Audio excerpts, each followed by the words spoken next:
Assalamualaikum warahmatullahi wabarakatuh. Selamat siang pemirsa, Anda kembali menyaksikan Apa Kabar Indonesia Siang bersama Ana dan Vena. Ada informasi apa nih, Vena? Ya, kami sudah siapkan banyak informasi tentunya di Apa Kabar Indonesia Siang. Dan untuk mengawali Apa Kabar Indonesia Siang hari ini, pemirsa, kami hadirkan informasi pertama. Ini datang dari ayah pedangdut Ayu Ting Ting, yakni Ayah Rojak ya sebutannya, yang ternyata viral di media sosial. Dia ini membela Indonesia karena memang ada jemaah asal Malaysia yang sempat menghina Indonesia dan mengatakan bahwa Indonesia negara miskin. Kami hadirkan informasinya untuk Anda.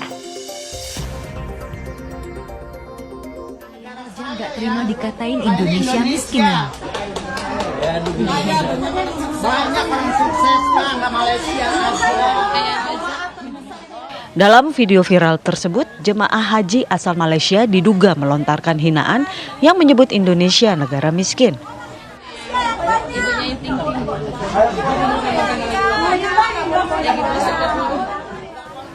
Abdul Rojak terlihat tidak kuasa membendung amarahnya dalam video berdurasi 30 detik itu.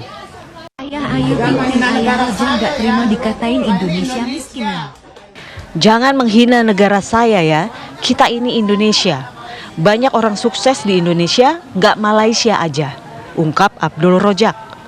Kejadian tersebut terjadi saat ayah pedangdut Ayu Ting Ting tengah melakukan ibadah haji. Abdul Rojak bahkan sampai dilerai ketika cekcok dengan orang Malaysia di Tanah Suci.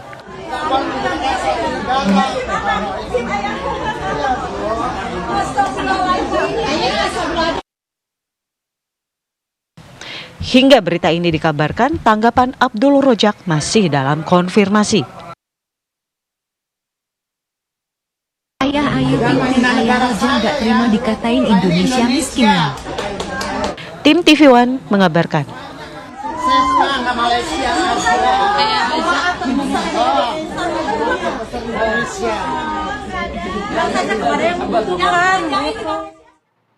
Ya, selanjutnya ini menanggapi pernyataan terpidana yang sebelumnya kasus Vina ini viral, kakak Vina akhirnya angkat bicara. Ya, ia juga sempat menyindir bahwa penjara ini akan penuh jika maling mengaku karena memang sudah ada bukti-bukti fakta yang dihadirkan dalam persidangan.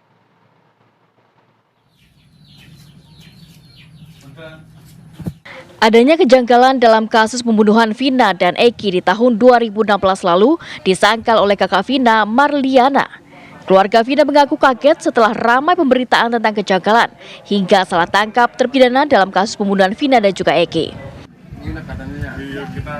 Kakak Vina menyebutkan terdapat bukti luka senjata tajam terhadap Vina dari hasil otopsi. Meski demikian, keluarga Vina menyerahkan sepenuhnya kasus kepada kuasa hukumnya. Semuanya serahkan ke pengacara. Kalau ditanya kaget pasti kaget karena kan bukti sudah ada, hasil visum pun sudah jelas. Kagetnya menyangkal gitu. Kalau ditanya Mas, maling aku penjara penuh deh.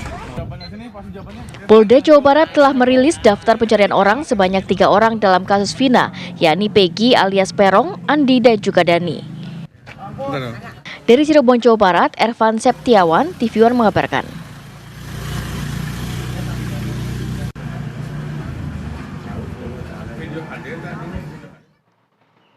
Ya, pemirsa, ini ada Polres Metro Jakarta Pusat yang kemudian berhasil mengamankan pelaku pencurian dengan cara kekerasan dan juga penyekapan atas remaja perempuan di apartemen di kawasan Kemayoran, Jakarta Pusat.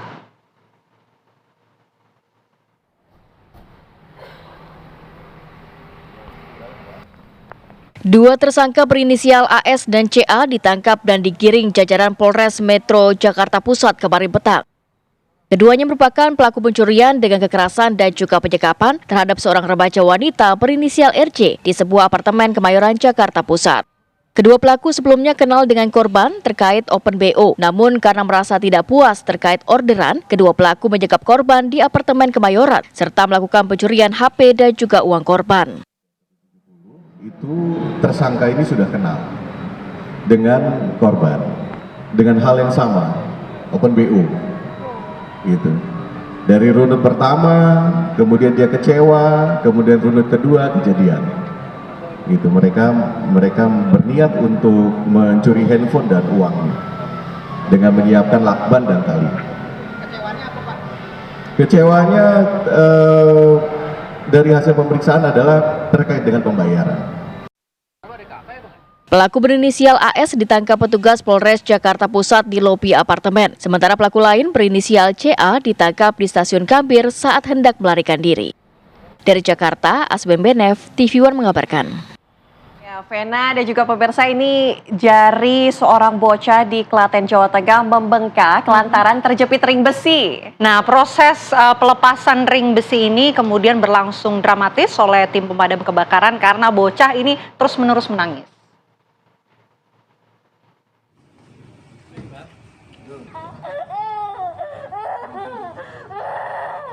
Petugas pemadam kebakaran melepaskan ring besi yang tersangkut di jari telunjuk Anissa, bocah 4 tahun warga Desa Brangkal, Kecamatan Wedi, Kabupaten Klaten, Jawa Tengah pada Senin.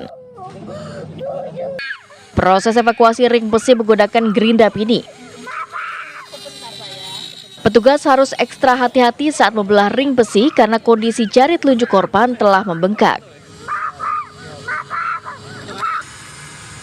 Petugas sempat kesulitan saat memotong ring besi karena korban terus menangis.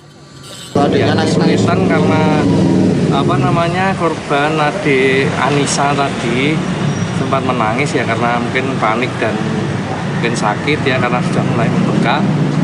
Namun tadi oleh orang tuanya dan para medis bisa ditenangkan, kemudian baru bisa kita lakukan penanganan. Awalnya ring besi digunakan korban untuk mainan, namun ring besi justru masuk dan tersangkut di jari telunjuk sebelah kanan. Tadi udah tak coba pakai itu tapi nggak bisa, terus kan itu maunya tak kalau keluarin tapi nggak bisa tuh. Mungkin udah panik duluan, anaknya udah nangis. Setelah 20 menit proses evakuasi, ring besi akhirnya bisa terlepas. Dari Klaten, Jawa Tengah, Indratno Eprilianto, TV One mengabarkan. Ya, kita beralih ke informasi lainnya untuk Anda pemirsa. Ini menjelang Idul Adha, pasar hewan di Kabupaten Tuban, Jawa Timur ini mulai ramai diserbu oleh warga. Ya, tak hanya warga lokal, pembeli dari berbagai daerah juga turut menyerbu lantaran kualitas sapi di toko tersebut terjaga kualitasnya.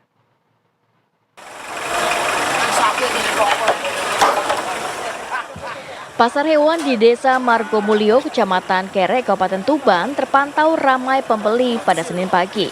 Sentra penjualan sapi dan kambing ini diserbu pembeli hingga menyebabkan akses jalan sekitar pun macet. Sempitnya fasilitas parkir membuat kendaraan pengangkut sapi harus antri untuk bergantian masuk. Sudah menjadi kebiasaan jelang Idul Adha, pasar hewan ini selalu diserbu pemburu sapi kurban. Tak hanya warga lokal, pembeli juga banyak datang dari berbagai daerah di Jawa Timur, Jawa Tengah, hingga Jawa Barat.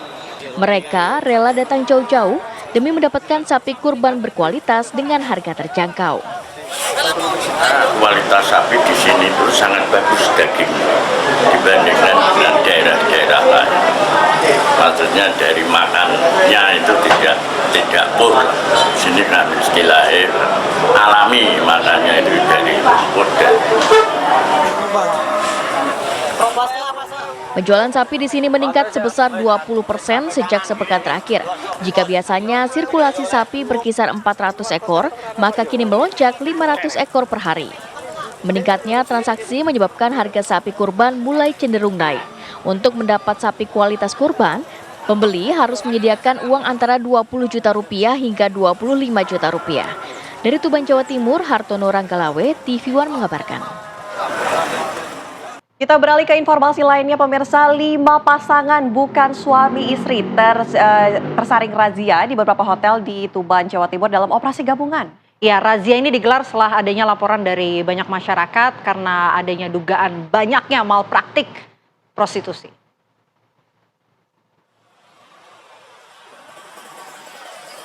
Pada razia ini satu persatu pengunjung hotel diminta untuk menunjukkan identitas serta surat nikah. Jika terbukti bukan pasangan sah suami istri, petugas langsung melakukan pendataan dan membawa mereka ke mobil patroli. Kasat Samapta Polres Tuban, Nanang Fendi Dwi Susanto mengatakan, razia gabungan ini digelar berdasarkan laporan dari masyarakat yang resah dengan maraknya praktek asusila dan prostitusi online di sejumlah penginapan dan hotel. Hasil pemeriksaan awal, sejumlah pasangan mengaku memang belum resmi menikah dan beralasan hanya menginap semalam di hotel. Sementara sisanya diduga merupakan pelanggan dari prostitusi online yang dipesan melalui aplikasi. Informasi dari masyarakat memang ada micet di situ ya. Hasilnya, 5 pasangan bukan suami istri didapati dari 2 hotel berbeda. Pasangan yang terjaring dalam operasi ini selanjutnya akan mengikuti sidang tindak pidana ringan. Razia ini diharapkan dapat meminimalisir tingkat pelanggaran terhadap norma kesusilaan dan juga prostitusi terselubung di Tuban. Pasca razia, petugas juga memberikan peringatan keras kepada pengelola hotel yang kedapatan menerima tamu tanpa melakukan pemeriksaan identitas dengan benar. Dari Tuban, Jawa Timur, Hartono Ranggalawe, TV One mengabarkan. Kami masih memiliki banyak informasi lainnya akan kami sajikan untuk Anda, tapi kami jeda terlebih dahulu. Pemirsa, Apa Kabar Indonesia Siang akan kembali saat lagi. Anda kembali di Apa Kabar Indonesia Siang, kembali kami hadirkan informasi untuk Anda. Pemirsa, ini 2 pencuri sepeda motor di sebuah puskesmas di Bangkalan Madura ditangkap oleh aparat kepolisian. Ya, pelaku ini mencuri sepeda motor lantaran tak memiliki uang untuk membeli narkoba.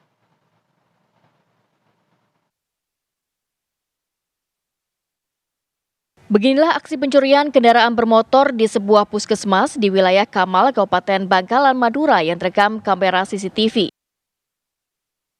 Pelaku yang terlihat mondar-mandir di halaman parkiran puskesmas untuk melihat situasi lokasi. Dirasa sepi dari warga, pelaku kemudian keluar dari tempat parkiran. Tak lama pelaku lainnya datang dan juga masuk ke dalam parkiran. Pelaku lalu langsung mengambil sepeda motor yang telah diincar sebelumnya. Berangkat dari rekaman CCTV ini, kepolisian melakukan penyelidikan hingga melaksanakan olah tempat kejadian perkara. Petugas akhirnya menangkap pelaku dan juga temannya bersama barang bukti kerangka kendaraan yang sudah dibongkar dan disimpan dalam karung. Menurut polisi, kedua pelaku nekat mencuri sepeda motor lantaran mereka tidak memiliki uang untuk membeli narkotika. Rencananya ini kan kendaraan mau dijual, jadi sebelum dijual sudah digagalkan oleh teman-teman dari Reskrim dan Polsek Kamal. Rencana buat apa? Rencana ini jadi duitnya ini dipakai untuk beli sabu-sabu, seperti itu. Dan sudah apa dijual lagi? Dari keterangan kedua tadi dijual lagi. Jadi mereka sebenarnya bukan butuh barangnya, tapi butuh duitnya. Barang bukti 1 unit sepeda motor yang sudah diubah warna juga diamankan pihak kepolisian. Petugas pun masih mengincar penadah pencurian kendaraan bermotor lainnya. Dari Bangkalan Madura, Dimas Farik Abdurrahim, TV One mengabarkan. Ya, ini ada saling menyindir di media sosial. Ada 2 kelompok ibu-ibu di Kabupaten Majene, pemirsa, yang saling sindir di media sosial hingga menyinggung institusi Polri. Kedua kelompok ini sempat memanas dan juga nyaris terjadi perkelahian. Ya, tapi akhirnya pihak kepolisian mendamaikan kedua belah pihak.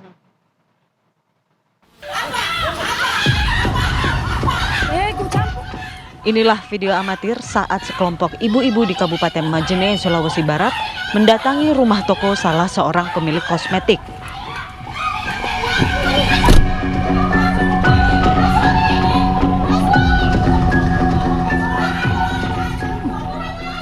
Terlihat dalam video tersebut, beberapa ibu-ibu mencoba memaksa untuk bertemu pemilik toko. Kejadian ini viral di media sosial, bahkan menjadi tontonan warga sekitar dan pengendara yang melintas karena situasinya kian memanas. Perseteruan ini bermula saat salah seorang konsumen yang membeli produk kosmetik merasa tertipu karena produk tidak sesuai dengan pesanan. Pembeli kemudian menyindir penjual kosmetik di media sosial. Saling sindir pun terus terjadi hingga sekelompok ibu-ibu tersebut mendatangi rumah pemilik kosmetik dan terjadilah perselisihan, sehingga percecokan tidak bisa dihindari antara keduanya. Personel Polres Majene sigap mendatangi tempat kejadian. Kedua kelompok ini pun dipanggil oleh pihak kepolisian. Setelah melalui proses mediasi, kedua belah pihak sepakat untuk menyelesaikan permasalahan ini secara kekeluargaan. Saya juga mengucapkan Ya, alhamdulillah kami dari pihak Polres Majene dalam Kasihmas telah kerjasama dengan pihak Reskrim untuk melakukan restoran justice. Alhamdulillah kedua belah pihak sepakat untuk damai dan diselesaikan secara kekeluargaan. Selain berdamai, kedua belah pihak juga menyampaikan klarifikasinya dan permohonan maaf karena saat terjadi percekcokan sempat menyinggung institusi Polri. Dari Kabupaten Majene, Sulawesi Barat, Mutawakir Saputra, TV One mengabarkan. Ya, informasi selanjutnya ini akan kami bagikan adalah informasi seputar ragam kuliner. Karena di Kudus, di Kabupaten Kudus ini selain terkenal dengan kota kretek, ada menu yang tentunya salah satunya bisa menggugah selera. Salah satunya adalah kuliner entok goreng. Ya, menu ini ternyata banyak diminati masyarakat karena rasa dagingnya yang gurih, pemirsa.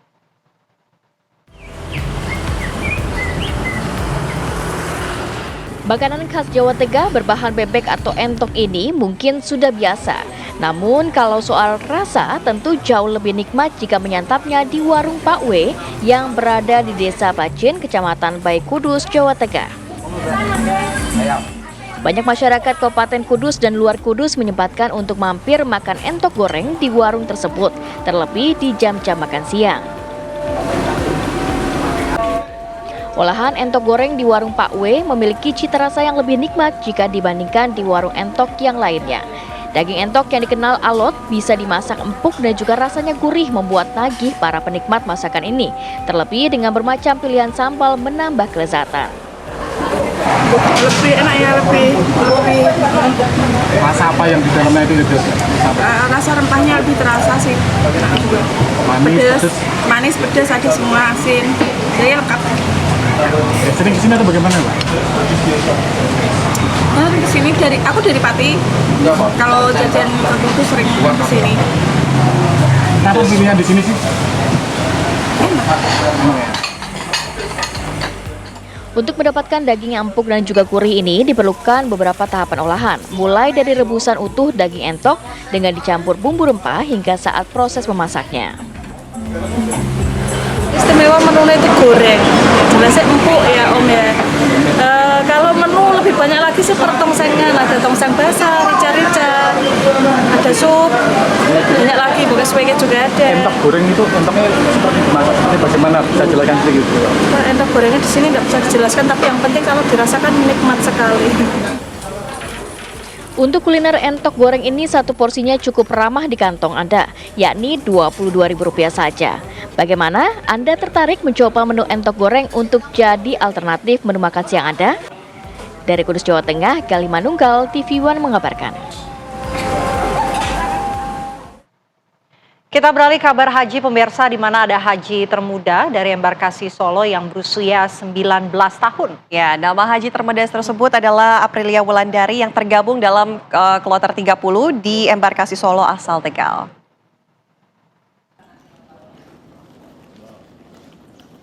Dalam kedatangan kloter 30 embarkasi Solo, tercatat jamaah termuda berusia 19 tahun dan baru lulus SMK pada 2024. Jemaah calon haji bernama Aprilia Wulandari yang tergabung dalam kloter 30 embarkasi Solo asal Tegal. Aprilia tiba di asrama haji Dono Hudan dan juga tergabung dalam rombongan 6 dan juga berangkat bersama ibunya. Aprilia merupakan haji termuda karena ia sebagai pengganti ayahnya yang meninggal pada bulan Januari lalu. Aprilia mengaku sudah mempersiapkan segala sesuatunya sebelum berangkat ke Tanah Suci. Ini dari pengganti dari ayah. Pengganti dari ayah. Ya. Persiapannya seperti apa, Mbak? Insya Allah siap. Ya, apa dari rumah yang disiapkan apa aja? Banyak. Apa? Perlengkapan banyak. Terus untuk fisik? Insya Allah siap. Aprilia berharap semoga ia bisa melaksanakan semua ibadah saat berada di Tanah Suci dan menjadi haji yang mabrur. Dari Boyolali, Jawa Tengah, Agus Sabtono, TV One mengabarkan.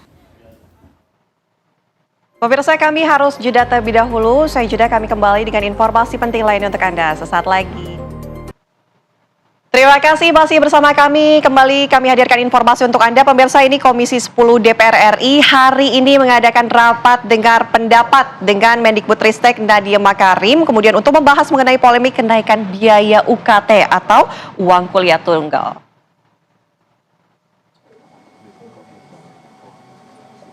Ketua Komisi 10 DPR RI Syaiful Huda mengatakan, Komisi 10 DPR RI ingin mendengarkan penjelasan langsung dari Menteri Pendidikan terkait kenaikan biaya UKT. Selain itu, Komisi 10 DPR RI juga meminta penjelasan detail terkait pengelolaan dana bantuan operasional kampus, serta mengusulkan agar Permendikbud nomor 2 tahun 2024 direvisi. Komisi 10 sendiri mentargetkan 3 hal sebenarnya. Yang pertama, kita ingin minta penjelasan dari Mas Nadiem terkait dengan kenaikan UKT di seluruh kampus ini, apakah sudah sepengetahuan dari pihak Kemendikbud atau tidak. Yang kedua, kita ingin mendapatkan penjelasan secara detail terkait dengan pengelolaan manajemen bantuan operasional yang selama ini diberikan kepada pihak kampus. Keluhan selama ini kan merasa bahwa dana operasional yang diberikan kampus masih sangat kurang. Nah itu yang kedua. Jadi kita ingin pihak Kemendikbud memastikan manajemennya seperti apa, pengelolaannya. Kalau kurang bagaimana lobby terhadap Kementerian Keuangan supaya bisa dituntaskan. Yang ketiga, sebagaimana hasil rapat internal kami meminta kenaikan UKT ini untuk dibatalkan sementara, ditangguhkan atau dibatalkan. Yang kedua, kita juga ingin memastikan supaya teman-teman yang sudah melampaui deadline tidak bisa membayar UKT untuk dipastikan, digaranti, diafirmasi oleh pihak Kemendikbud untuk tetap bisa kuliah. Rapat dipimpin oleh Dede Yusuf M. Effendi selaku Wakil Ketua Komisi 10 DPR RI, fraksi Partai Demokrat. Sementara Nadiem hadir bersama Dirjen Pendidikan Tinggi dan Ristek Abdul Haris, serta Sekjen Kemendikbudristek Suharti. Rapat dimulai pada pukul 10 pagi tadi dan selesai pada pukul 12.30 waktu Indonesia Barat, dikarenakan Menteri Nadiem harus menghadiri agenda rapat lainnya. Dari Jakarta, Diva Ulhaq Ashari Narotama, TV One mengabarkan. Ya, pemirsa, pimpinan rapat dengar pendapat Komisi 10 bersama dengan Mendikbudristek Nadiem Makarim ini menyampaikan keresahan masyarakat dan juga ramainya protes berkaitan dengan kenaikan UKT. Kami hadirkan pernyataan pimpinan dari Komisi 10 yakni Dede Yusuf M. Effendi. Jadi memang dalam kurun 2 minggu terakhir ini sangat ramai di mana-mana, termasuk juga kita lihat ada maraknya protes-protes terhadap kenaikan UKT, BKT ataupun IP yang lagi ramai. Bahkan kami di DPR juga telah menerima beberapa audiensi dari BEM-BEM mahasiswa, lalu kemudian juga dari perguruan tinggi, sehingga akhirnya kami melihat isu ini tidak boleh dibiarkan begitu saja tanpa ada solusi yang konkret. Dalam kesempatan ini, Nadiem meluruskan kesimpangsiuran kabar dan pemahaman yang kurang tepat mengenai kenaikan UKT. Nadiem juga menyampaikan bahwa dirinya ingin memastikan agar seluruh masyarakat Indonesia yang kurang mampu dapat menempuh pendidikan di tingkat perguruan tinggi. Untuk itu, dirinya akan berkoordinasi dengan DPR, kementerian lembaga, dan seluruh pihak terkait. Yang pertama, poin yang terpenting adalah prinsip dasar UKT. Ini harus semua mahasiswa, semua masyarakat harus mengerti. Prinsip dasar UKT harus selalu mengedepankan azas keadilan dan inklusivitas.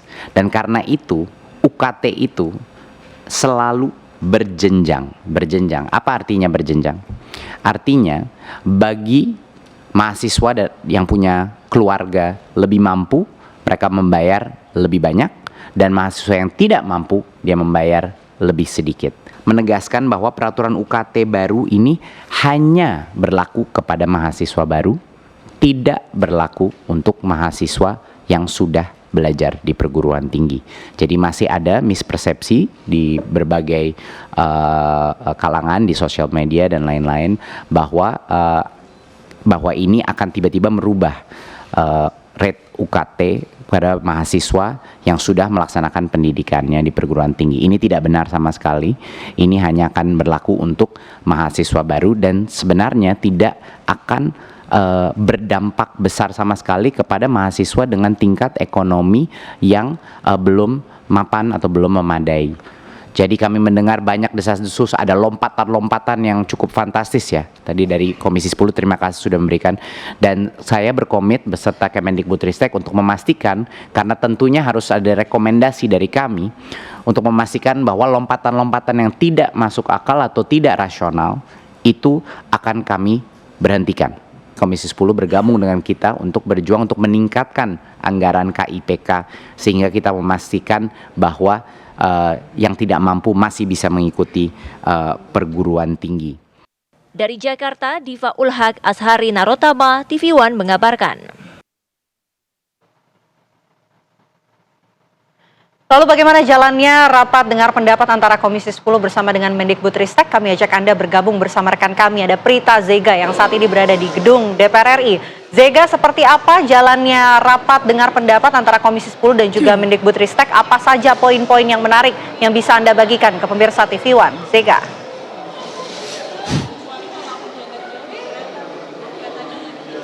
Ya, selamat siang Vena dan juga pemirsa TV One. Rapat Komisi 10 DPR bersama dengan Mendikbudristek RI yakni Nadiem Makarim ini sudah selesai, di mana tadi ada beberapa catatan yang sudah dihasilkan mengenai rapat tersebut. Saya akan merangkumnya untuk pemirsa TV One. Ini mengenai dengan pembahasan UKT. Tadi Nadiem menerangkan beberapa hal, bahwa yang pertama dalam kenaikan UKT ini telah banyak mengalami mispersepsi dengan masyarakat yang sudah tersebar luas. Di mana tadi Nadiem mengatakan bahwa kenaikan UKT ini hanya berlaku untuk mahasiswa baru, tidak berlaku untuk mahasiswa yang sudah menjalankan ataupun menjalani pendidikan ataupun di perguruan tinggi negeri. Artinya ini hanya berlaku untuk mahasiswa baru, dan untuk prosedur kenaikan UKT-nya sendiri ini berasaskan keadilan dan juga inklusivitas, di mana untuk mahasiswa baru yang mempunyai keluarga yang cukup mampu, maka pembiayaan ataupun bayaran UKT ini juga lebih tinggi. Sedangkan untuk mahasiswa yang mempunyai keluarga yang kurang mampu, ini akan membayar UKT lebih rendah dari mahasiswa yang mungkin terbilang berekonomi tinggi begitu. Artinya ini tidak disetarakan untuk semua mahasiswa, ada pengelompokan ataupun tangga UKT yang sesuai dengan ekonomi setiap mahasiswa.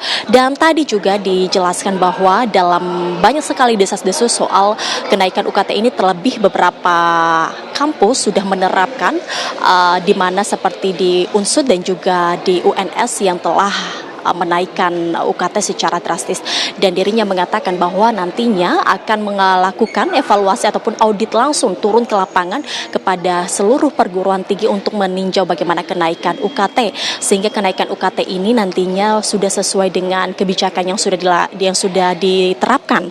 Dan juga mereka akan memastikan bahwa proses naik banding bagi mahasiswa yang merasa tangga UKT-nya tidak sesuai dengan ekonomi. Artinya ini Mendikbudristek akan mengawasi setiap mahasiswa dan memberikan keleluasaan kepada mahasiswa yang akan mengajukan UKT lebih rendah sesuai dengan ekonominya. Dan juga pemirsa, Mendikbudristek menjamin perlindungan mahasiswa secara tertib dari ancaman seperti dilaporkan ke polisi kemudian ataupun kehilangan UKT. Artinya ini Mendikbudristek menjamin jikalau memang mahasiswa tersebut akan meninjau ataupun melakukan ataupun mengajukan biaya UKT sesuai dengan ekonomi, maka perlu peninjauan dari Mendikbudristek kepada pihak kampus.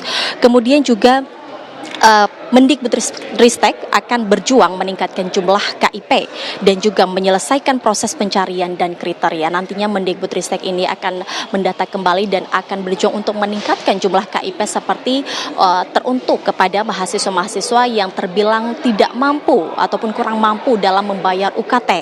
Nah, sedangkan tadi dari Komisi 10 Pemirsa, di sini mereka mengatakan ataupun memberikan beberapa solusi baik jangka pendek maupun juga jangka panjang.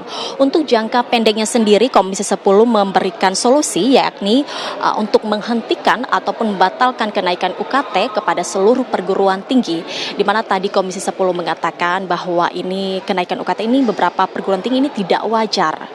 Kemudian mereka juga memberikan solusi untuk merevisi Permendikbud nomor 2 tahun 2024. Sedangkan untuk jangka panjangnya ini menambahkan jumlah KIP untuk seluruh perguruan tinggi. Dan nantinya ini dari Kemendikbud sendiri mengatakan bahwa nantinya akan ada evaluasi ataupun audit ke beberapa perguruan tinggi dalam waktu dekat. Demikian kembali ke Anda. Baik, terima kasih laporan langsung Prita Zega dari rapat RDP dengan Kemendikbud. Ini tentu harus disoroti ya, agar masyarakat juga bisa menempuh pendidikan tinggi. Terima kasih Zega. Ya, pemirsa, berikutnya kami hadirkan informasi mengenai biaya kuliah di sejumlah universitas negeri di tanah air. Berikut ini.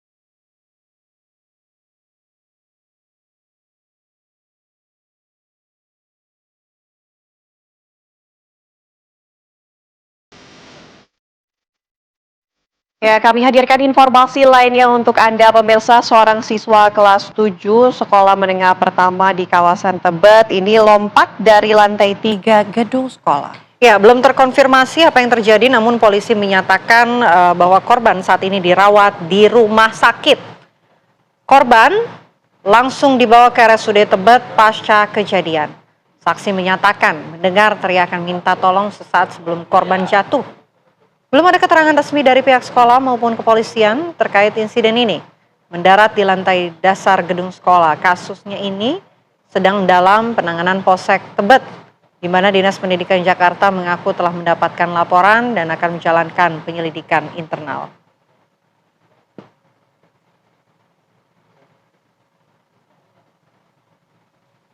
Sedang kita dalami, tapi informasi yang saya terima anaknya tidak baik-baik saja, tapi sedang diurus sekolah dan keluarganya di rumah sakit. Itu ya, kita fokus ke PPDB dong ya. Kamu aja, Fe. Ya, pemirsa, kami jeda terlebih dahulu. Apa kabar Indonesia Siang akan kembali untuk Anda dengan menghadirkan informasi. Ini ada warga Purbalingga yang digegerkan dengan temuan makam seorang warga yang digali oleh orang tak dikenal. Informasi selengkapnya saat lagi untuk Anda. Ya, Anda kembali di Apa Kabar Indonesia Siang. Pemirsa, warga Purbalingga ini digegerkan dengan temuan makam seorang warga yang digali oleh orang tak dikenal. Ya, makam sudah ditemukan dalam kondisi berantakan di pagi hari.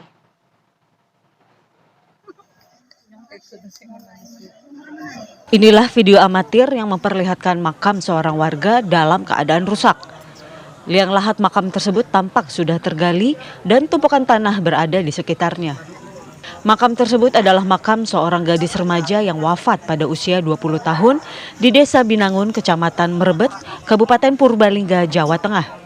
Almarhumah adalah mahasiswi sebuah perguruan tinggi swasta di Yogyakarta dan diketahui meninggal dan dimakamkan kemarin karena sakit. Terbongkarnya makam ini sontak membuat geger warga. Pihak perangkat desa yang mendapat laporan langsung mengecek ke tempat pemakaman umum milik desa ini. Petugas kepolisian Resor Purbalingga mendatangi lokasi. Setelah dilakukan pemeriksaan, makam sudah tergali dengan kedalaman sekitar 1 meter. Jenazah dalam kondisi utuh dan masih terbungkus kain kafan seperti saat dimakamkan. Langsung menindaklanjuti ke TKP, ternyata kondisi kuburan tersebut sudah tergali kurang lebih 1 meter. Kemudian kami langsung menghubungi pihak petugas baik dari Polsek maupun Koramil dan juga dari kecamatan, kita langsung menghubungi Pak Camat untuk ditindaklanjuti, dan hasil tindak lanjut tersebut dari Polsek maupun dari Polres serta tim Inafis sudah menggali kuburan dan alhamdulillah jenazah atau mayatnya masih utuh. Pihak aparat desa menyesalkan kejadian perusakan makam ini. Warga sekitar berinisiatif untuk melakukan ronda dan menjaga lingkungan untuk mencegah kejadian serupa terulang. Dari Purbalingga, Jawa Tengah, Sonik Jatmiko, TV One mengabarkan. Ya pemirsa, untuk mengetahui perkembangan terkini kami akan ajak bergabung bersama dengan Pak Maksum, Kepala Desa Binangun. Selamat siang, Assalamualaikum Pak Maksum. Selamat siang Mbak. Ya. Pak Maksum, kronologi kejadiannya seperti apa Pak ini? Apakah memang di tempat di kuburan ini tidak ada yang menjaga sehingga kuburannya terbongkar atau seperti apa Pak? Jadi kronologinya bahwasanya pada hari Minggu kemarin tanggal 19 ada warga kami yang meninggal yang bernama Evri dan dimakamkan pada hari itu juga kurang lebih jam 10 pagi selesai. Dan pemakaman itu dilaksanakan seperti layaknya atau biasanya normal. Lah kemudian sampai malamnya atau paginya ternyata ada warga yang melintas di situ dan melihat makam tersebut berantakan. Kemudian warga tersebut menghampiri dan ternyata benar bahwasanya makam si Evri yang baru dimakamkan sehari kemarin itu ternyata digali oleh orang yang kurang tahu namanya atau tidak dikenal seperti itu. Kemudian warga tersebut menghampiri warga sekitar, termasuk juga kami dihubungi dan saya langsung ke lokasi pemakaman umum. Begitu Mbak. Oke, setelah kemudian pihak kepala desa dan juga warga setempat melihat bahwa kondisinya sudah berantakan gitu, apa yang kemudian dilakukan Pak oleh Bapak dan juga warga desa setempat? Kami bersama seluruh jajaran pemerintah desa langsung ke lokasi dan menghubungi petugas dalam hal ini Polsek Mrebet dan juga dari unsur Forkopimjam, termasuk juga menghubungi dari Polres Kabupaten Purbalingga untuk penanganan kasus tersebut. Dan hari itu juga tim atau dari Polres, tim Inafis langsung mendatangi ke TKP dan untuk memeriksa, memastikan apakah terjadi pencurian mayat dan digali bersama-sama dengan warga dan seizin keluarga juga. Alhamdulillah jenazahnya masih utuh seperti itu Mas. Oke. Pak, artinya ini jenazah utuh, tidak ada kekurangan satupun Pak. Katanya ada informasi ada yang diambil dari jenazah, itu betul tidak Pak? Tidak betul, karena tergalinya kurang lebih baru kurang lebih 1 meter, sehingga dari pihak keluarga memastikan kedalaman kuburnya itu hampir 2 meter. Jadi dipastikan bahwa jasad atau jenazahnya dalam kondisi masih utuh, talinya maupun kain kafannya juga masih utuh, tidak ada yang rusak seperti itu Mbak. Oke. Nah, yang menjadi tanda tanya Pak, ini siapa yang kemudian membongkar makam dari korban ini Pak? Apakah juga sudah didalami oleh pihak keluarga mengenai hal ini? Selama ini atau sementara ini pihak keluarga menyerahkan kejadian atau kasus ini kepada polisi agar ditindaklanjuti. Apapun faktanya, kami keluarga dan kami juga pemerintah desa, masyarakat desa kami merasa terpukul atas kejadian pengerusakan pemakaman ini, dan dari pihak kepolisian masih dalam tahap penyelidikan seperti itu Mbak. Oke Pak, tentunya ini adalah kasus yang janggal begitu ya, pembongkaran makam kembali walaupun tidak sampai jenazahnya diambil begitu. Nah, untuk langkah ke depannya akan seperti apa Pak? Pihak kepolisian ini masih terus mengusut, sudah ada laporan dari pihak keluarga? Dari pihak kepolisian sampai hari ini belum ada informasi terbaru karena masih bersama-sama. Artinya kami pemerintah desa, masyarakat desa, termasuk juga dari unsur kepolisian untuk mencari informasi atau menggali informasi siapa pelakunya dalam rangka mencari tahu apa motif ataupun tujuan dari penggalian makam tersebut. Seperti itu, Mbak. Oke. Kemudian bagaimana respon warga sekitar, Pak? Apakah warga sekitar juga ini sempat geger dengan adanya peristiwa ini, Pak? Bagi warga kami kejadian ini adalah sebuah kejadian yang luar biasa. Maka dari itu begitu pagi-pagi ada kabar seperti itu, seluruh warga beramai-ramai menengok ke TPU melihat kondisi serta kejadian juga, dan juga kepada keluarganya, mereka begitu berduka karena kejadian ini adalah kejadian yang luar biasa di desa kami. Seperti itu, Mbak. Pak Maksum, melihat kejadian ini, apakah sebelumnya juga pernah terjadi di tempat pemakaman wilayah desa Bapak ataupun wilayah yang sekitarnya berada di desa Bapak ini? Kalau kejadian seperti ini di desa kami baru pernah terjadi. Jadi selama ini mendengar adanya pembongkaran atau pencurian mayat hanya di media atau di televisi ataupun di mana seperti itu. Jadi kejadian ini adalah kejadian yang luar biasa dan baru pernah terjadi di desa kami. Seperti itu, Mbak. Oke, kami ingin konfirmasi sekali lagi, Pak, untuk penjagaan ataupun pengawasan, apa sebelumnya memang tidak ada, Pak, di sekitar wilayah tempat pemakaman ini?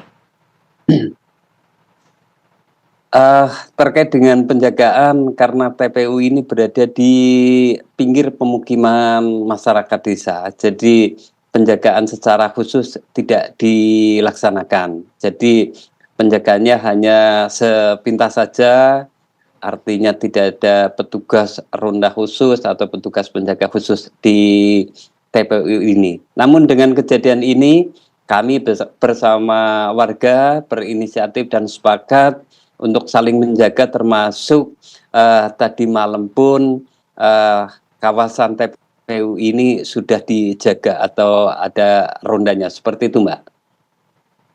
Baik, terima kasih banyak Pak Maksum, Kepala Desa setempat, atas waktunya di Apa Kabar Indonesia Siang. Selamat siang, Pak Maksum. Ya, pemirsa, kami akan jeda terlebih dahulu. Usai jeda kami kembali dengan informasi lainnya untuk Anda sesaat lagi.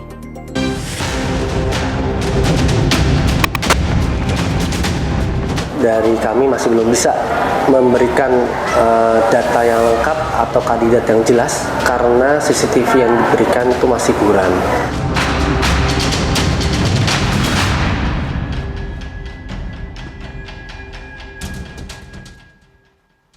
Pemirsa, misteri kasus pembunuhan Adriana Rubelia Noven, siswi SMK Pariwisata Bogor pada tahun 2019 silam hingga kini belum juga terungkap. Ya, setelah kasusnya mengendap selama 5 tahun, kepolisian kini akan memeriksa ulang video CCTV dan melibatkan unsur dari psikologi forensik, kriminolog, dan juga pakar gestur.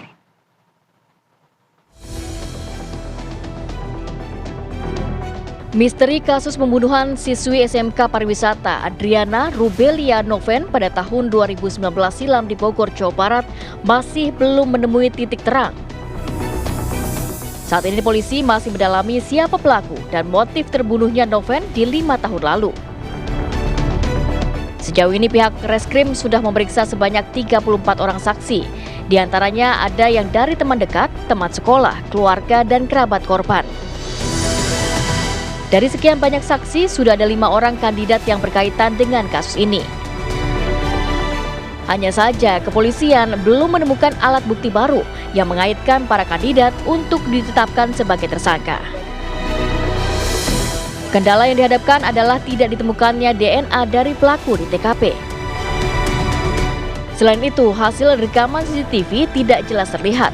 Ditambah lagi, pelaku kemungkinan belum melakukan rekam IKTP sehingga sulit untuk dilacak identitasnya.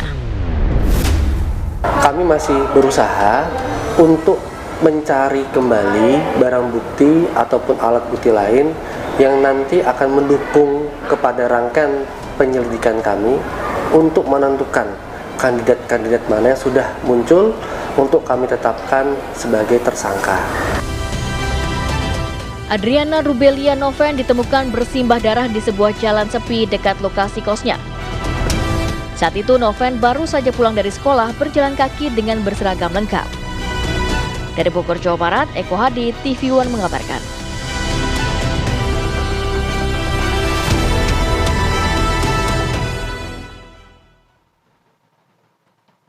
Ya pemirsa, dan untuk mengetahui lebih jauh bagaimana lokasi pembunuhan dari Noven tahun 2019 silam, kami ajak Anda bergabung bersama rekan kami. Ada Eko di sana. Eko, bisakah Anda mengeksplor tempat kejadian perkara pembunuhan dari Noven? Ya, selamat siang. Memang saat ini saya berada di lokasi TKP bunuhnya Adriana Rubelia Noven alias Noven di 5 tahun yang lalu atau sekitar kurang lebih tahun 2019. Dan memang bisa Anda saksikan di belakang saya ini merupakan gang yang terbilang cukup sepi. Apalagi di siang, sore atau malam hari. Bisa dilihat di belakang saya atau di jalan ini sangat minim sekali warga yang melintas, kemudian tidak ditemukannya lampu, hanya beberapa saja lampu penerangan. Baik, saya akan coba mengajak Anda untuk melihat seperti apa. Dan ini di sini kurang lebih posisi saat korban ditemukan ketika itu.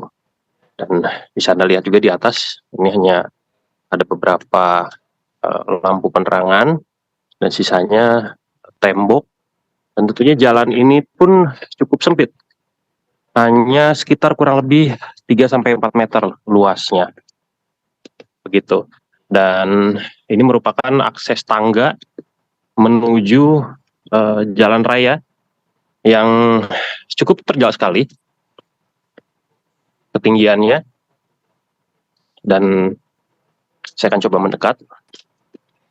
Ya, ini di pemandangan di sebelah kanan dan kiri terdapat alang-alang atau rumputan. Saya akan coba menyusuri tangganya. Tangganya cukup terjal sekali dan licin sepertinya karena memang terdapat lumut di sini. Ya. Oke.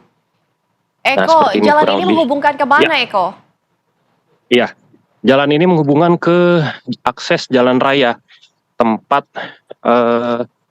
kendaraan angkutan kota melintas. Dan seperti masih ada lagi jalan. Dan di sini cukup licin juga. Lampu penerangan hanya ada beberapa. Saya akan coba mengajak Anda untuk melihat jalan ini akses tembus kemana atau berakhir di mana. Ya, cukup panjang juga, panjang jalannya dan menanjak, karena posisi saya menanjak sehingga cukup. Iya. Nah, ini di sebelah kanan saya ini merupakan komplek Masjid Raya.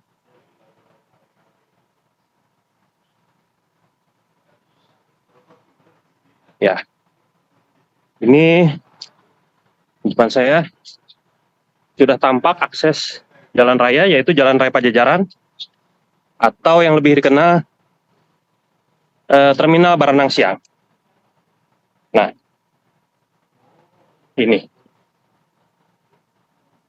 Ya. Nah, ini merupakan akses jalan raya, cukup ramai di sini.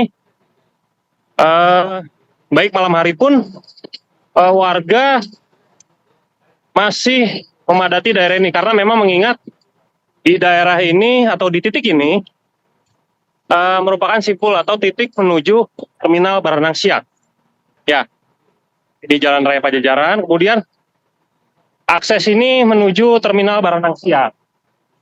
Itu jika sore hari di jalan ini angkutan kota banyak sekali yang mengetem atau mereka mangkal di sini, terutama di sore hari, di saat jam kesibukan ya, di jam pulang kerja. Gitu. Ketika itu pun saat kejadian pun di sore hari cukup ramai di sekitar sini. Nah, ini merupakan jalan raya Pajajaran. Dan akses ini, jalan yang ada di depan saya, ini jalan menuju lokasi sekolahnya almarhum, yaitu SMK Baranang Siang. Nah, ini akses menuju jalan ke SMK Baranang Siang atau sekolah, lokasi sekolah tempat almarhum. Itu kurang lebihnya. Demikian. Oke. Eko, jika Anda lihat di sana, apakah CCTV juga masih terpasang mengingat beberapa tahun lalu kejadian ini sempat rekam CCTV? Oke, posisi CCTV di mana, Eko? Ya, posisi CCTV itu ada di tempat saya tadi melaporkan, di titik awal.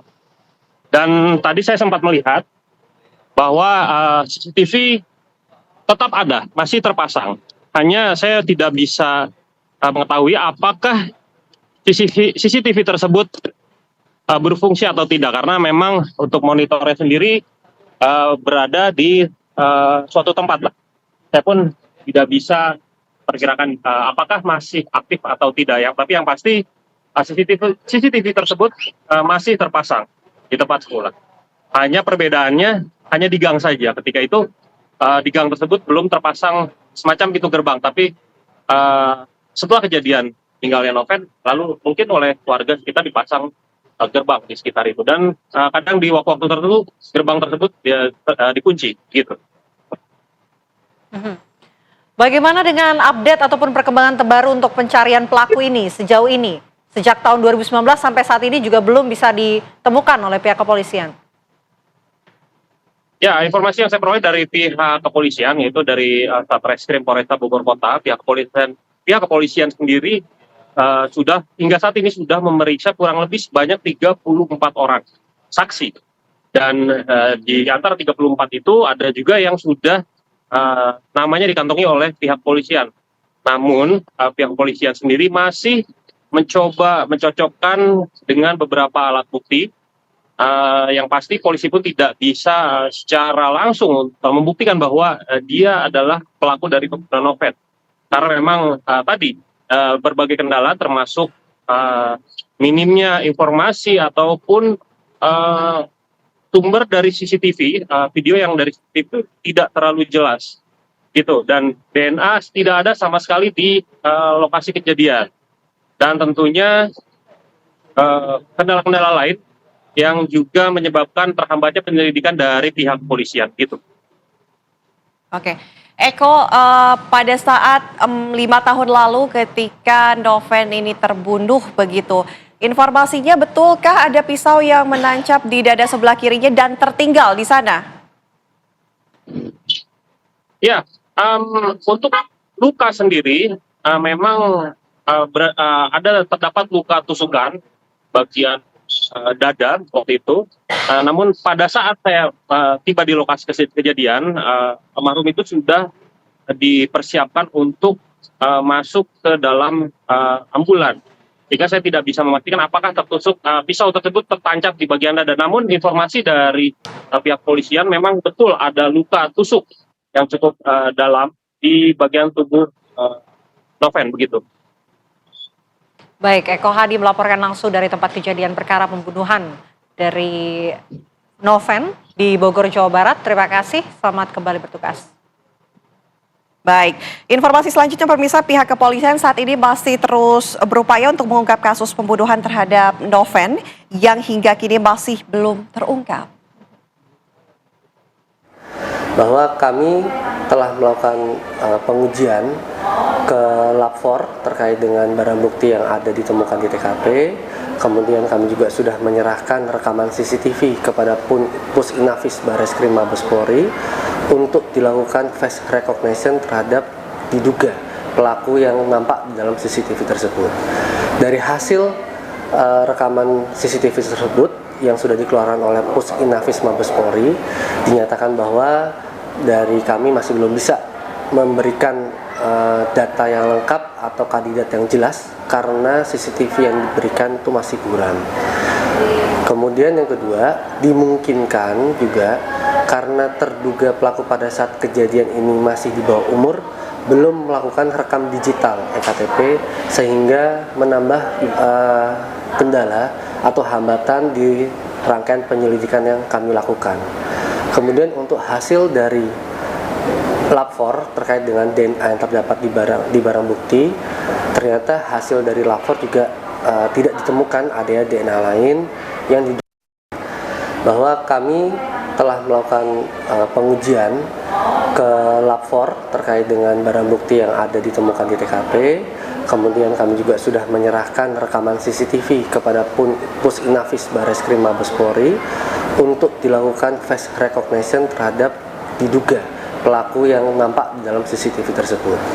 Dari hasil rekaman CCTV tersebut yang sudah dikeluarkan oleh Pusinafis Mabes Polri, dinyatakan bahwa dari kami masih belum bisa memberikan data yang lengkap atau kandidat yang jelas karena CCTV yang diberikan itu masih kurang. Kemudian yang kedua, dimungkinkan juga karena terduga pelaku pada saat kejadian ini masih di bawah umur, belum melakukan rekam digital EKTP sehingga menambah kendala atau hambatan di rangkaian penyelidikan yang kami lakukan. Kemudian untuk hasil dari lapor terkait dengan DNA yang terdapat di barang bukti, ternyata hasil dari lapor juga tidak ditemukan adanya DNA lain yang diduga milik pelaku. Oleh karena itu, kami masih berusaha untuk mencari kembali barang bukti ataupun alat bukti lain yang nanti akan mendukung kepada rangkaian penyelidikan kami untuk menentukan kandidat-kandidat mana yang sudah muncul untuk kami tetapkan sebagai tersangka. Rencana tindak lanjut kami akan mencoba dan kami akan melakukan pemeriksaan kepada saksi-saksi kembali terkait dengan para kandidat ini untuk mencari benang merah terhadap para kandidat ini, apakah ada tidaknya hubungan atau ada kaitannya dengan peristiwa pada saat kejadian, yang mana kejadian itu dan posisi para kandidat ini berada pada saat tanggal-tanggal tersebut, tanggal-tanggal rawan. Jumlah saksi yang sudah kita periksa ada sebanyak 34 saksi yang sudah kita ambil keterangannya, yang terdiri dari teman dekatnya korban, kemudian teman sekolah, keluarga, dan kerabat korban. Kemudian dari beberapa orang yang kita periksa tersebut, ada beberapa kandidat, ada 5 kandidat yang sudah kita kerucutkan. Namun dengan belum adanya bukti pendukung yang kuat untuk menetapkan kandidat sebagai tersangka, kami masih mencoba lagi untuk mencari alat bukti lain sehingga kandidat-kandidat ini apakah memang bisa kita tetapkan sebagai tersangka atau tidak. Kemudian kami juga tentu akan berupaya lain, kita akan melakukan pembuktian secara saintifik, yang mana kami akan melakukan koordinasi kepada beberapa ahli atau pakar. Yang pertama adalah ahli psikologi forensik, yang kemudian dikuatkan oleh ahli kriminolog, dan yang terakhir adalah ahli gestur tubuh. Kami harus jeda terlebih dahulu ya pemirsa, kami akan kembali saat lagi dengan menghadirkan beragam informasi menarik lain untuk Anda. Ya pemirsa, saat ini saya sudah bersama dengan salah satu terpidana dari kasus Vina Cirebon yang sudah bebas, ini Saka Tatal, dan kita langsung bertanya kepada Saka bagaimana kondisi Saka saat ini dan pengalaman serta cerita kesaksian apa saja yang bisa diberikan Saka kepada kita semua. Assalamualaikum, selamat pagi Saka. Waalaikumsalam. Ya, sebelumnya gimana kabarnya Saka, sehat? Alhamdulillah sehat. Saka, ini kan di media sudah beredar bahwa Saka menyatakan bersama kuasa hukum merupakan korban salah tangkap. Nah, bisa diceritakan kembali secara singkat bagaimana kronologisnya? Waktu di malam hari itu, di malam kejadian saya posisi ada di rumah sama paman saya, kakak saya, sama teman-teman saya. Sebelum maghrib sampai jam 10 lewat. Jam 11 kurang saya pindah. Pindah kenapa? Mengantarkan teman saya ke bengkel, motornya rusak, minta diantar. Saya langsung ke bengkel. Sebelum ke bengkel saya mau lewat ke peroper Jalan Layang. Sebelum nyampe ke peroper Jalan Layang, ada perumahan. Dari kejauhan juga kelihatan ada polisi. Dikira saya itu razia. Soalnya tiap minggu juga biasa ada razia. Itu teman saya sama yang lainnya nggak ada yang pakai helm sama sekali. Jadi saya putar balik juga kebagi dua. Mantan terpidana kasus tewasnya Vina Cirebon, Saka Tatal, hanya ingin membawa motor yang dikendarainya ke bengkel ketika polisi tengah mengusut kasus ini di tahun 2016 silam. Karena mengira ada razia, ia dan temannya melawan arus dan terpisah. Siapa sangka, kekhawatiran Saka takut terkena razia karena tidak menggunakan helm berbuntut panjang. Habis ke bengkel sampai pagi, pulang subuh. Lalu proses penangkapan sendiri itu terjadinya berapa hari setelah kejadian malam itu? 3 hari. Untuk proses penangkapan seperti apa kronologisnya? Saya baru bangun tidur sore, main ke rumah nenek saya. Main ke rumah nenek saya. Paman saya nyuruh adiknya minta saya mengantarkan dia mengisi bensin. Habis itu saya baru ngisi bensin. Habis ngisi bensin, saya kan langsung menuju ke pom bensin. Habis setelah selesai diisi, motornya minta dikasihin ke paman saya. Saya mau ngasihin. Posisi orang yang punya motornya, paman saya, ada di SMP 11. Saya mau ngasihin ke situ, saya menyamperin. Pas mau nyamperin, udah ada teman-teman saya yang lainnya itu, paman saya yang termasuk yang punya motornya, udah ditangkep. Saya malah nyamperin, mau ngasihin motor. Saya pas mau ngasihin motor, tiba-tiba langsung ditangkap juga tanpa penjelasan apapun. 3 hari kemudian, Saka yang saat itu ingin mengembalikan motor pamannya usai isi bensin, malah justru ikut ditangkap pihak kepolisian di depan SMPN 11 Cirebon, tanpa ada penjelasan apapun. Namun yang lebih mengejutkan, selama menjalani masa tahanan di lapas anak oleh Polresta Cirebon, Saka mengklaim dirinya juga sempat disiksa. Saka Tatal divonis sebagai terpidana pelaku kasus pembunuhan Vina dan dijerat hukuman penjara selama 8 tahun. Di sana di Polresta Cirebon saya dipukulin, disiksa, sampai disetrum juga. Kalau ngasih makan gimana? Ngasih makan juga dilempar di lantai, suruh dimakan. Kalau nggak mau, saya pukulin lagi. Itu yang polisi yang ucapan. Jadi tetap dikasih makan kan? Tetap dikasih makan, cuman ngasih makan juga nggak sewajarnya. Udah kayak binatang. Saka yang ditangkap di usia 15 tahun mengaku bahwa ia bukan anggota geng motor dan menyebut saat itu dirinya bahkan tidak memiliki sepeda motor. Atas peristiwa ini, Saka Tatal pun berharap dapat memulihkan nama baiknya. Ya kalau saya pribadi, saya mah kepengennya nama saya baik lagi kayak dulu lagi. Nama baiknya yang telah ternoda menjadi seorang terpidana pembunuhan membuatnya kesulitan untuk sekolah ataupun mendapat pekerjaan. Saka pun berharap ada titik cerah bagi masa depannya, apalagi ia sama sekali tidak pernah melakukan kejahatan apapun, apalagi membunuh. Dari Cirebon, Jawa Barat, Satya Grahaleo, Andri Panja, TV One mengabarkan.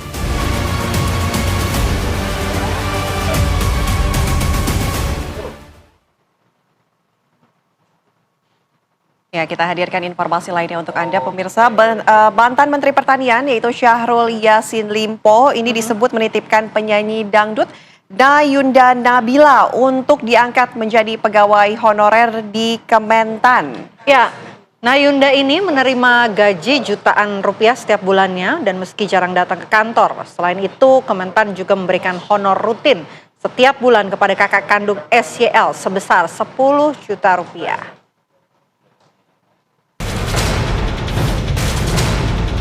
Sidang kasus gratifikasi dan pemerasan yang menjerat mantan Menteri Pertanian Syahrul Yassin Limpo kembali mengungkap fakta yang bikin geleng-geleng kepala.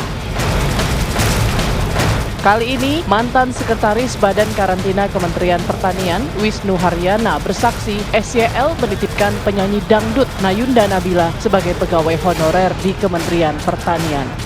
Meski jarang berkantor, Nayunda digaji 4,3 juta rupiah per bulan oleh Kementan. Saksi tahu yang bernama ada pegawai Kementan honorer yang juga dititipkan oleh Pak Yassin Limpo maupun keluarganya di Kementan? Oh, ada Pak. Siapa? Kalau nggak salah atas nama Nayunda pada waktu Nayunda. itu. Ya, ini siapa? Kok bisa? Gimana ceritanya? Pada waktu itu arahan dari gedung A juga Pak Karo kalau tidak salah bahwa si Nayunda ini akan menjadi asistennya Ibu Tita gitu, sehingga honornya dititipkan di karantina. Asisten Bu Tita. Iya. Oke, sebelum saya lanjutkan, Nayunda ini sepengetahuan saksi siapa dia? Pak, profesi sebelumnya siapa? Pada waktu di karantina kita tidak tahu Pak. Baru belakangan kita tahu itu setelah belakangan, karena Nayunda ini pada waktu itu di karantina hanya sekitar 1 tahun kita menghonor karena memang tidak pernah ke kantor ya. Terus tahun berikutnya sudah kita hentikan Pak. Oke, ternyata siapa dia? Yang saya tahu itu penyanyi. Penyanyi? Iya. Penyanyi itu, penyanyi apa? Di saksi pernah menjelaskan ya. Saya singkat waktu ya. Dari penyanyi Rising Star, ya. Di BAP saksi nomor 11.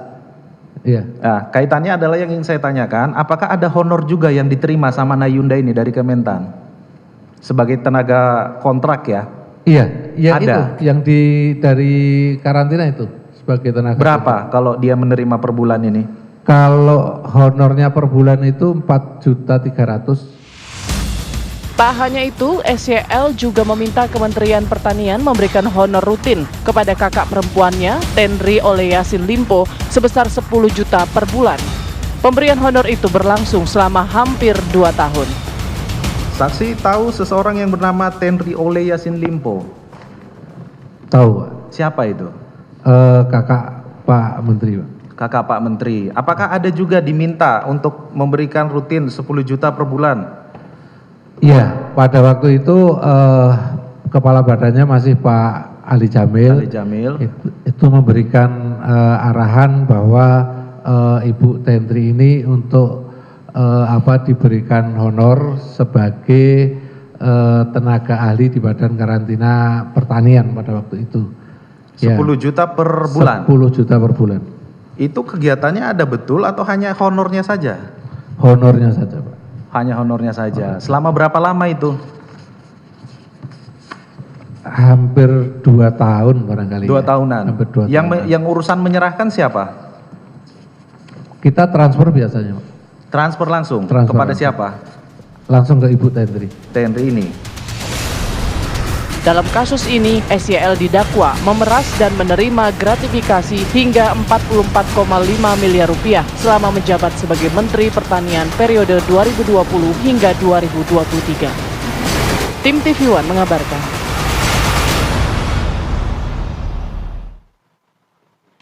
Pemirsa, mantan Menteri Pertanian Syahrul Yassin Limpo ini mengaku siap bertanggung jawab atas apa yang didakwannya dalam kasus dugaan pemerasan dan penerimaan gratifikasi sebesar 44,5 miliar. Syahrul Yassin Limpo tidak membantah keterangan para mantan anak buahnya yang dihadirkan sebagai saksi oleh Jaksa Penuntut Umum pada persidangan lanjutan di Pengadilan Negeri Jakarta Pusat. Selama proses persidangan, para saksi mengungkap berbagai permintaan SYL kepada mereka. Para pejabat Kementan yang menjadi saksi mengaku harus patungan untuk memenuhi berbagai kebutuhan SYL.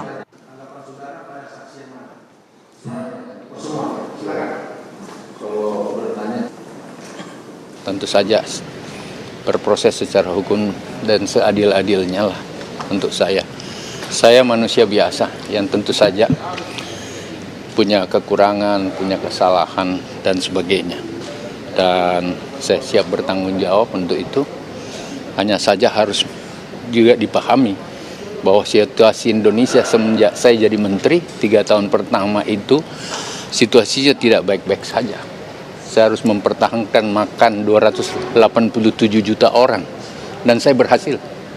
Semua dirjen saya berhasil. Pemirsa, kami harus jeda terlebih dahulu. Usai jeda kami kembali dengan video viral ini mengenai ayah ojek yang marah ya kepada salah satu jemaah ibadah haji asal Malaysia yang diduga menghina Indonesia. Sesaat lagi.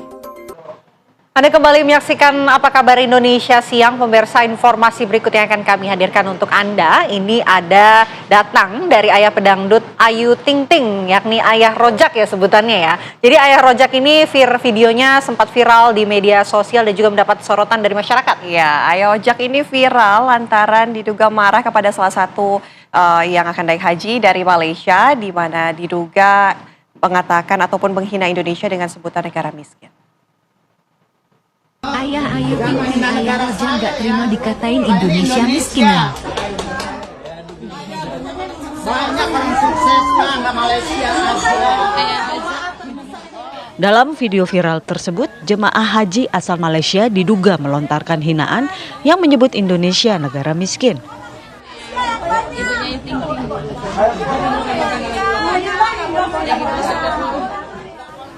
Abdul Rojak terlihat tidak kuasa membendung amarahnya dalam video berdurasi 30 detik itu.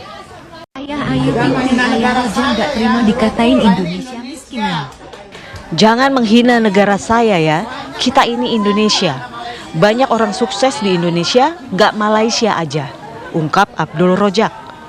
Kejadian tersebut terjadi saat ayah pedangdut Ayu Ting Ting tengah melakukan ibadah haji. Abdul Rojak bahkan sampai dilerai ketika cekcok dengan orang Malaysia di Tanah Suci.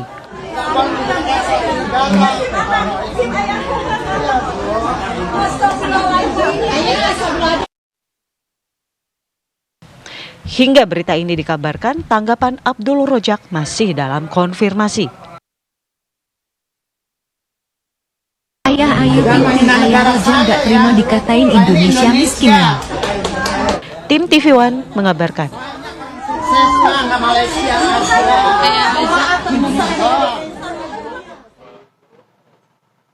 Informasi lainnya pemirsa, ini dua kelompok ibu-ibu di Kabupaten Majene saling menyindir di media sosial hingga menyinggung institusi Polri dan hampir saja ini memanas dan juga nyaris terjadi perkelahian. Ya, kemudian Polres Majene ini sudah berhasil mendamaikan kedua belah pihak.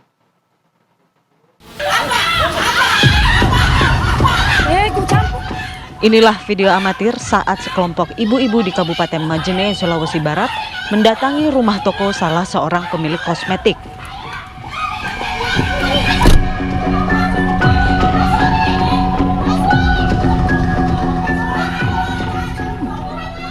Terlihat dalam video tersebut, beberapa ibu-ibu mencoba memaksa untuk bertemu pemilik toko. Kejadian ini viral di media sosial, bahkan menjadi tontonan warga sekitar dan pengendara yang melintas karena situasinya kian memanas. Perseteruan ini bermula saat salah seorang konsumen yang membeli produk kosmetik merasa tertipu karena produk tidak sesuai dengan pesanan. Pembeli kemudian menyindir penjual kosmetik di media sosial. Saling sindir pun terus terjadi hingga sekelompok ibu-ibu tersebut mendatangi rumah pemilik kosmetik dan terjadilah perselisihan. Sehingga percecokan tidak bisa dihindari antara keduanya. Personel Polres Majene sigap mendatangi tempat kejadian. Kedua kelompok ini pun dipanggil oleh pihak kepolisian. Setelah melalui proses mediasi, kedua belah pihak sepakat untuk menyelesaikan permasalahan ini secara kekeluargaan. Saya juga mengucapkan. Ya, alhamdulillah kami dari pihak Polres Majene dalam Kasibmas telah kerjasama dengan pihak reskrim untuk melakukan restoran justice. Alhamdulillah kedua belah pihak sepakat untuk damai dan diselesaikan secara kekeluargaan. Selain berdamai, kedua belah pihak juga menyampaikan klarifikasinya dan permohonan maaf karena saat terjadi percecokan sempat menyinggung institusi Polri. Dari Kabupaten Majene, Sulawesi Barat, Mutawakir Saputra, TV One mengabarkan.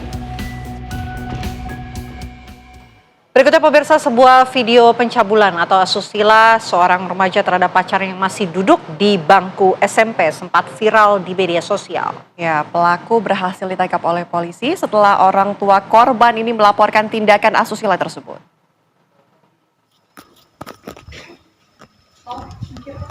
Sebuah video pencabulan atau asusila seorang remaja terhadap pacarnya yang masih duduk di bangku sekolah menengah pertama di sebuah toilet sekolah Kabupaten Pringsewu, Lampung viral di media sosial.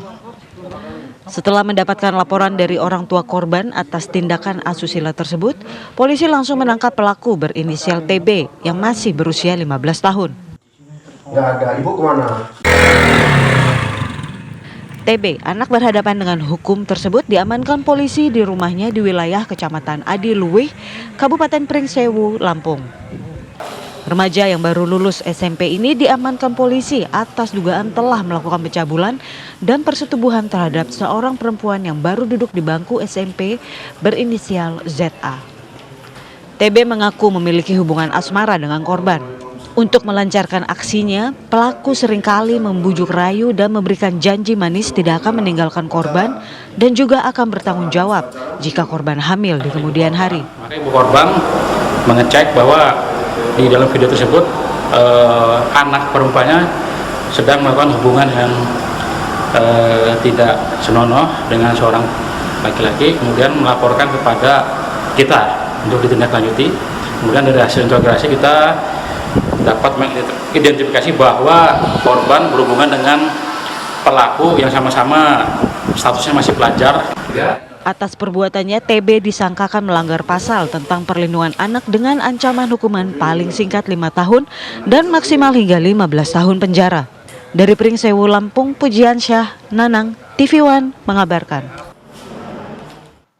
Pemirsa, viral aksi emak-emak di Deli Serdang, Sumatera Utara ini yang mencetak ribuan bola-bola dari tanah liat selama 10 tahun hingga memenuhi seisi rumahnya. Ya, keluarga korban ini mengaku bahwa tindakan tersebut ia lakukan lantaran atas suruhan bisikan goib dari seseorang.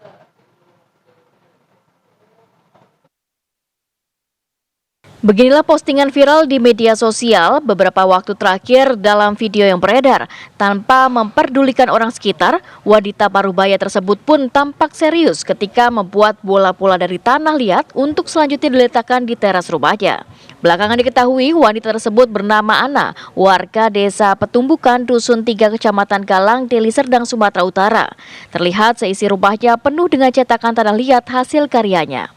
Tiap-tiap sisi rumah mulai dari kamar, dapur hingga ruang tengah dipenuhi oleh bola-bola tanah liat sampai tumpukan tersebut pun menjunjung tinggi hampir menyentuh asbes dalam rumah. Adapun bahan baku yang didapat Ana dari sebidang tanah miliknya sendiri yang terletak di belakang rumahnya. Perlahan tapi pasti, konstruksi tanah mulai membentuk lubang akibat ulah Ana sendiri. Diketahui aksi ini pun sudah dilakukannya sejak 10 tahun lamanya. Sampai sekarang, tidak hanya memasak, Ana juga tidur pada tumpukan bola-bola dari tanah liat ini. Keluarga mengatakan tindakan nyeleneh Ana bermula saat sang suami meninggal ketika merantau ke Malaysia. Ana diduga depresi dan sejak saat itu ia mengaku mendapat bisikan gaib untuk membuat bola-bola tanah liat agar nantinya bisa ditukar menjadi uang tunai. Ya, yang tanya untuk apa ya, balik ya saya nanya sampai bahkan sekarang ini ya bisa dibilang namanya saya disuruh begini. Itu nih, namanya saya suruh, saya nggak tahu ya siapa ini. Atas kejadian ini, pihak pemerintah setempat akan membawa Ana ke rumah sakit daerah agar nantinya mendapat perawatan layak dengan kondisi yang dialami oleh Ana hingga mendekati kesembuhan manusia normal. Dari Deli Serdang, Sumatera Utara, Ahmad Sukri Asmarpeni, TV One mengabarkan.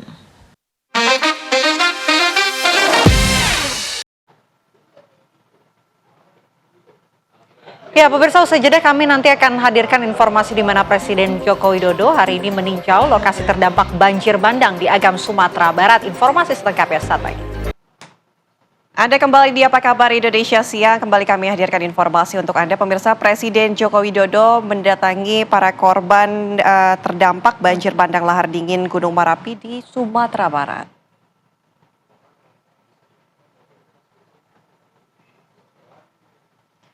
Dari Bandara Internasional Minangkabau, Kepala Negara langsung menuju ke salah satu lokasi terdampak di Kabupaten Agam. Presiden Jokowi yang tampak didampingi oleh Ibu Negara Iriana Joko Widodo, Menko PMK Muhadjir Effendi, dan Gubernur Sumatera Barat Mahyildi melihat langsung dampak bencana banjir lahar Marapi yang menelan korban jiwa hingga lebih dari 40 orang. Pemerintah menetapkan masa tanggap darurat selama 2 pekan hingga 24 Mei mendatang. Selain meninjau lokasi terdampak banjir lahar dingin Marapi, Presiden juga menyerahkan santunan duka dan bantuan bagi keluarga korban terdampak bencana.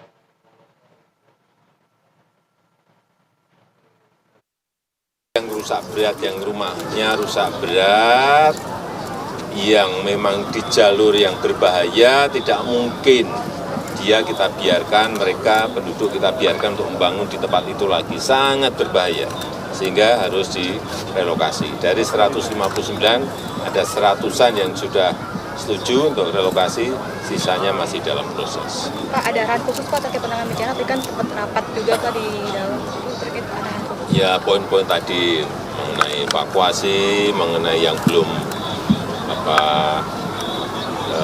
ketemu, korban yang belum ketemu agar diupayakan. Kemudian juga masalah logistik harian untuk para pengungsi saya lihat juga masih baik, dan logistiknya juga masih 3 minggu ke depan juga masih cukup. Saya kira seperti itu yang saya cek.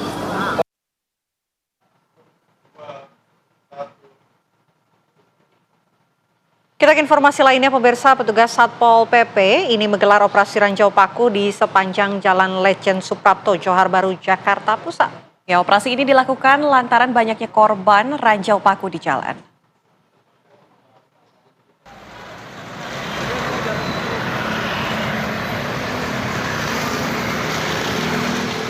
Petugas Satpol PP Pemkot Jakarta Pusat menggelar operasi Ranjau Paku di sepanjang Jalan Letjen Suprapto, Johar Baru, Jakarta Pusat. Operasi ini dilakukan akibat banyaknya pengaduan masyarakat yang mengalami kempes ban kendaraan motornya saat melintas di Jalan Letjen Suprapto, di mana paku-paku banyak berserakan. Dengan menggunakan alat sederhana yang ditempelkan magnet, petugas Satpol PP menyisir sepanjang jalan, dan hasilnya petugas mengumpulkan 300 gram paku yang kerap membuat ban para pengendara mobil dan motor kempes atau pecah.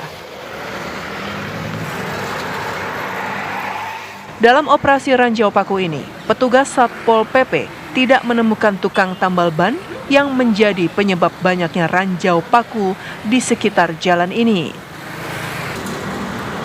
Kemungkinan operasi Ranjau Paku ini telah bocor sampai di telinga mereka. Kebetulan ada beberapa warga yang menyampaikan bahwa di daerah tersebut, di Letjen Suprapto itu sering ada kejadian ban motornya kempes. Sehingga pada siang hari ini kami bersama tim turun melaksanakan Ranjau Paku ini. Ini berapa banyak Bang paku yang didapat Bang? Ini diperkirakan kurang lebih 300 gram. Selain ini Bang, melakukan Ranjau Paku di sepanjang Jalan Letjen Suprapto itu memang tidak ada yang mendebarkan atau gimana Bang? Itu dia, tadi juga kita sempat melihat bengkel-bengkel ya, karena ada informasi kalau bengkel tambal ban itu selalu menyebarkan pakunya, ranjau pakunya, namun kita tidak mendapatkan di bengkel tersebut. Demi keselamatan para pengguna kendaraan, petugas Satpol PP akan terus melakukan operasi Ranjau Paku di sekitar Jalan Letjen Suprapto, Johar Baru, Jakarta Pusat secara rutin. Dari Jakarta, Asben Benef, TV One mengabarkan. Ya, pemirsa, sejumlah emak-emak ini ribut bahkan menangis histeris ketika motornya diangkut oleh petugas Dishub di kawasan Pasar Tanah Abang pada pagi tadi. Ya, mereka tidak menyangka usai berbelanja bahwa motor mereka akan diangkut, di mana selain itu juga ada 1 juru parkir yang ikut diamankan oleh petugas. Pas anak saya baru datang dari kampung. Kan ibu tahu di sini kan Motor emak-emak yang parkir di atas trotoar kawasan Tanah Abang diangkut petugas Dishub ke atas truk. Emak-emak ini panik dan protes, bahkan menangis histeris memohon motornya tidak diangkut Dishub karena ingin pulang.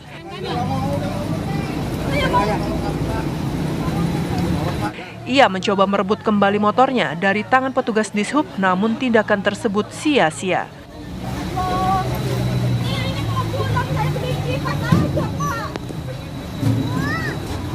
Tidak hanya itu, ada pula emak-emak yang mencoba ribut dengan petugas Dishub menolak motornya diangkut dengan alasan ia ada di lokasi tempat motornya diparkir. Cekcok mulut pun tidak dapat dihindari, namun dengan ketegasan petugas Dishub, semua motor yang melanggar parkir di atas trotoar kawasan Pasar Tanah Abang berhasil diangkut. Salah semua loh Pak. Dada yang bener tuh Pak, orang salah semua. Satu juru parkir Pasar Tanah Abang yang menjadi provokator maraknya parkir liar di kawasan Pasar Tanah Abang berhasil ditangkap. Ya mereka nggak mau diangkut ya kendaraannya. Ya biasalah kalau orang sudah melanggar ya banyak alasan. Oh, gitu. Ya, tapi kita tetap ya Lintas Jaya, TNI Polri tetap tegas. Sebanyak 20 sepeda motor berhasil terjaring razia, kemudian dibawa ke kantor Sudin Perhubungan Jakarta Pusat untuk dikenakan sanksi tilang oleh Satlantas Polres Jakarta Pusat. Dari Jakarta, Asben Benef, TV One mengabarkan. Ya, pemirsa, informasi tadi sekaligus menutup perjumpaan kita di Apa Kabar Indonesia siang hari ini. Sesaat lagi Anda dapat menyaksikan Kabar Pemilu. Saya Vena Kintan. Dan saya Anatea Lita, pamit undur diri. Terima kasih pemirsa. Sampai jumpa.